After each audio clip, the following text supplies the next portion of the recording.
In Greece, farmers have stepped up their protests, calling for the government to withdraw proposed pension reforms and tax hikes. Demonstrators stopped traffic on main roads around the country while 100 tractors blocked the border with Macedonia. John Saropoulos reports from Corinth in southern Greece. The tractors maneuver into position. For 2 weeks, farmers have been taking over Greek highways, stopping agricultural produce from moving along the roads. Now they're stepping up their protests. It's their latest tactic to put more pressure on the government. And they say they won't back down. We give them our terms. We're willing to talk with them. They're not backing up at all. They're saying we stand our grounds. So if they're going to stand their grounds, we're going to stand our grounds. We're going to stay as long as we have to. Many farmers believe that if they give in now, they will be out of business in a few years, as proposed austerity measures are phased in. Farmers are being asked to pay 26% income tax and another 27% of their income for healthcare coverage and pension contributions.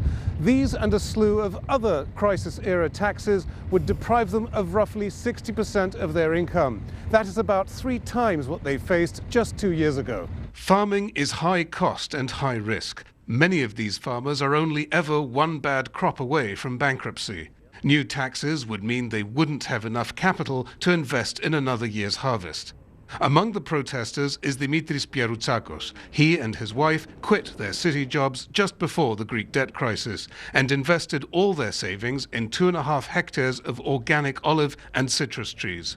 To maximize their earnings, they built a cottage industry in preserves and pureed vegetables, which they're trying to market in the European Union.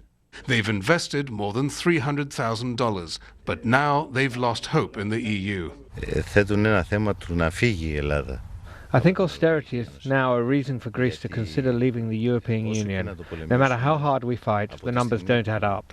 We should consider a different strategy to stand on our own 2 feet and stabilize the economy. If it recovers and we can feed and educate our children, then we can talk about EU membership again. The government says it can't back down. It's promised creditors it'll save $2 billion a year in pension spending. But farmers are also digging in. They're determined to continue their blockades, even if it means violent confrontations with police.